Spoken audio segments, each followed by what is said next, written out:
trophies will be removed from the house. This week, I'll show you how to engage in physical activity that doesn't have a winner or a loser. Isn't life a game, though?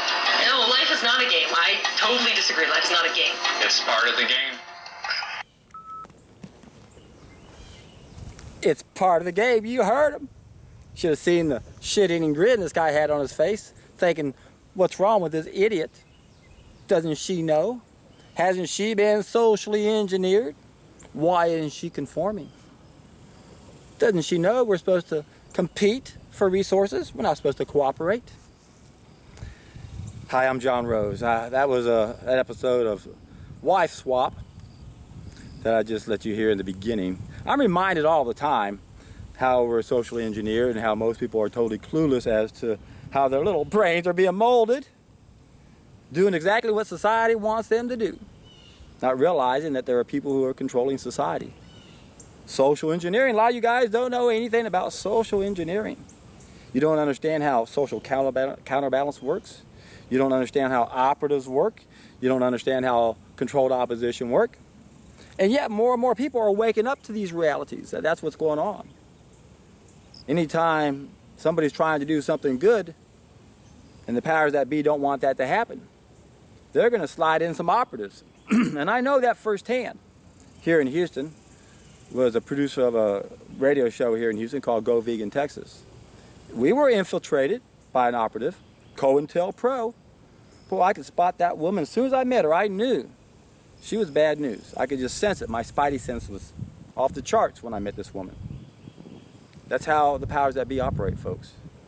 Social counterbalance. There are operatives, there are paid actors that will infiltrate movements and spent their entire life, a decade or so, playing a role just so they can demotivate us and deactivate us.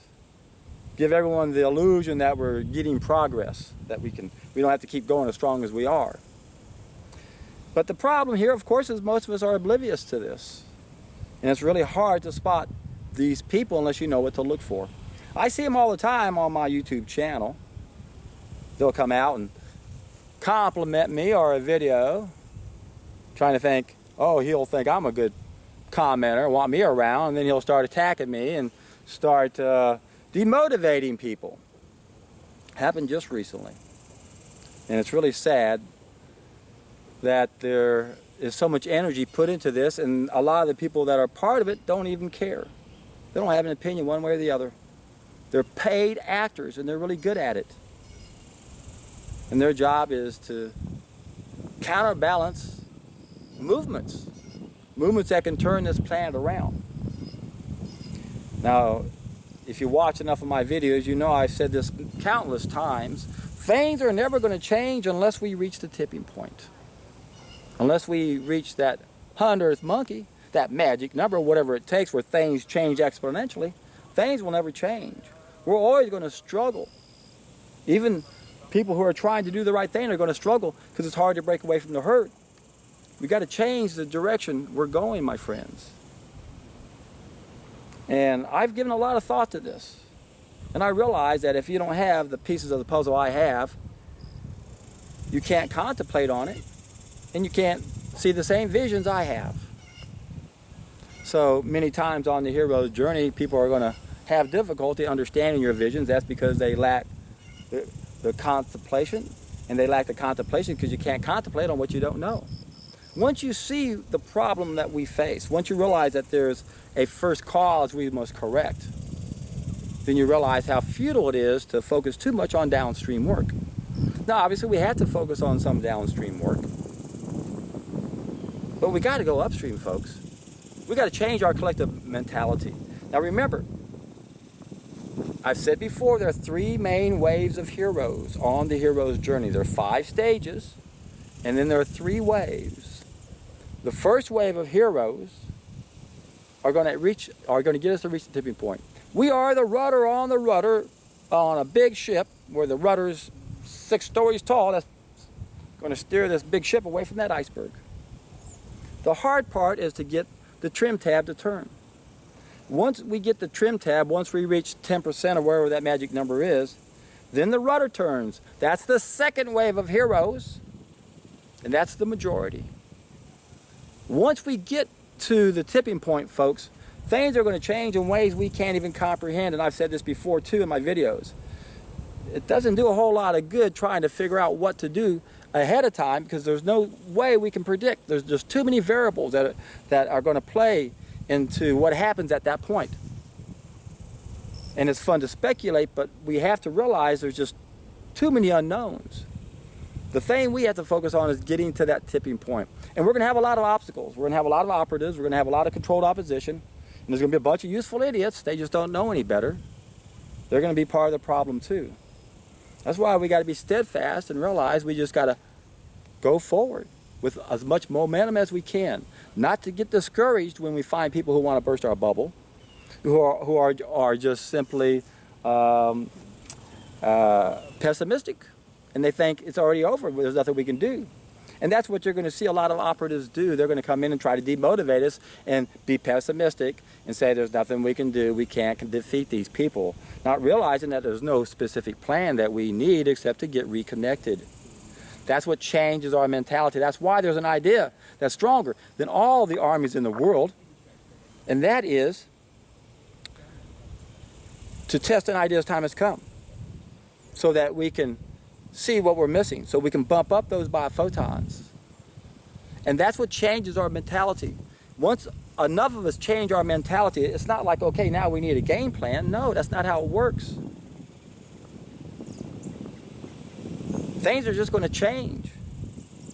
Even at this point, the powers that be, there are a lot of good people amongst them that don't like the way things are going, and there's supposedly a battle within that group themselves.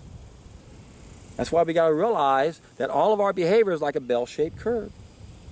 On one side we have the saints, on the other the psychopaths. We don't want to focus so much on the psychopaths as much as the bell. Realizing that the people who are going to be in the trim tabs to society aren't going to be coming from third world countries. It's really sad, some of the objections I have from people who don't see my vision will say, well, John, how does your message deal with the starving people in Yemen or wherever they may be?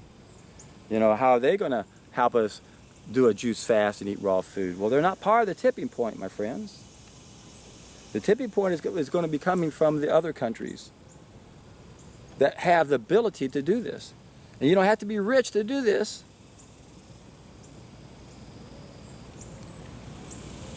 It's not that expensive to eat the right foods if you know how to do it the right way. Sure, a lot of foods are expensive in the raw food movement. I understand that right now. And that is going to keep a lot of people from doing this. But we can make it cheaper. We can grow our own food, some of us can. And this goes back to what I said moments ago. Once we reach the tipping point, things are going to change so fast, this is not going to be an issue. So, you know, it's funny, I get the same silly comments from people saying, well, John, the raw food diet isn't going to work because we can't feed the world on a raw vegan diet right now. Of course not. The demand doesn't exist. Supply and demand. Once the demand exists, the supply will happen. People will say, again, like I said moments ago, well, John, the people in third world countries can't go out there and eat like you and do a juice fast. Of course they can't. That's why they depend upon us to do that.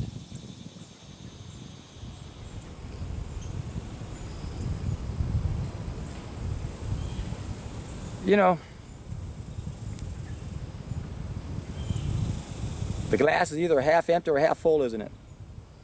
And for some of you, it doesn't even matter. You just want to make sure everyone else thinks that it's half empty and there's nothing you can do. It's hard to spot people who are controlled opposition. It's not easy to identify good actors, because that's exactly what they are.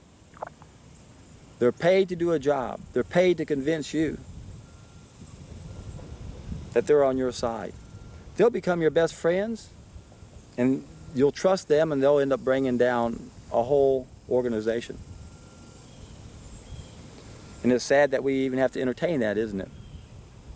That we have to suspect that there are people within our organization, or people that claim to be your friends, and they're not who they say they are. That's why it's so important to bump up those biophotons, because once you bump those biophotons up, you get a gut feeling about people. You can sense whether or not they're sincere. Keep it in mind, these guys are good actors, though. I mean, they'll become your best friends, and when you're sick, they'll go down and run your errands for you. They'll do all sorts of things to really make you think they're on your side. You hear about it all the time, especially in politics. You hear about people infiltrating these organizations. And that's what we're up against right now. The key is we got to reach the tipping point. Once we reach the tipping point, it's going to be very simple for things to keep going.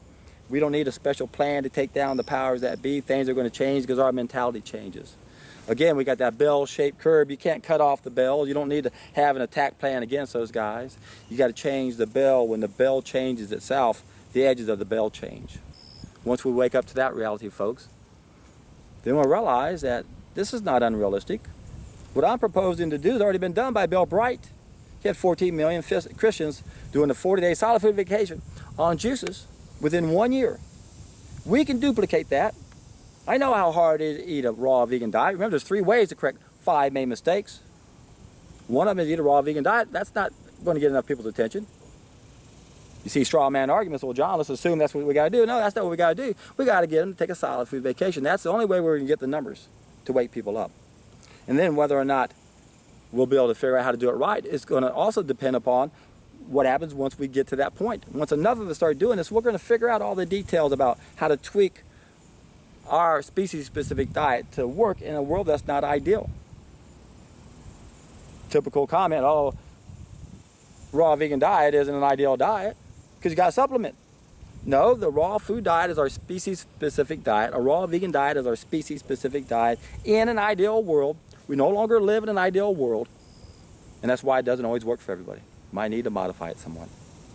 And again, the point is once we reach a tipping point, we're going to figure out how to tweak this program and figure out how to modify this so that it works for all of us. Sure, it's easy to punch holes in something, and I always am suspect of anybody who wants to sit here and punch holes in it, although I realize personality types are different. But the point here is we should figure out, well, why does this work? And does it work? Anybody who starts saying what's wrong with a raw vegan diet and they haven't done it, why are they trying to find out why it doesn't work? Why don't they prove to themselves that it does? Well, I already know it's hard to change. That's why I perfected that 3-step process, where the first step is to address the willingness issue. 3 ways to correct 5 mistakes. 2 of them, not enough of us are willing to do, but the 3rd one, we are willing to do it. That's a solid food vacation on juices. That's what's going to wake up this planet to help us reach the tipping point. That's what's going to help us get enough people to do this. And then once we reach the tipping point, people are going to be eating the raw vegan diet. We're going to be figuring out how to make it work for every one of us. And then the powers that be won't be an issue. Once we have a majority of the people that are reconnected, we will no longer have a Progerian class. That's the police and the military. That's the way you defeat the powers that be. They can't control us unless they have a Progerian class. And that's why if the bell changes, we won't have a Progerian class anymore. Not to mention we won't be out of control and we won't need a government. Remember, governments start by way of aglachery, mob rule. The mob is out of control because we've lost one of our senses. That's what testing an idea whose time has come will do. That's what a raw vegan diet will do. It will correct the first mistake that we made that destroyed one of our senses. That put us where we are. It's a simple solution, folks. Correct the one big mistake we made. Stop destroying those biophotons. Go back to doing what we did long ago where we ate our biophotons. It's that simple. That will help us detoxify ourselves, and then of course we have to also de-indoctrinate ourselves. Got to get rid of all that bullshit that's been bombarded in our brain. That's part of social engineering. That makes us think that life is a game. There's got to be winners and there's got to be losers. No, we got to think win-win. And we can only think that way one way. Got to change our mentality. Only one way to do that. Got to start eating our biophotons, and when we can do that collectively, all of us will be in for a treat.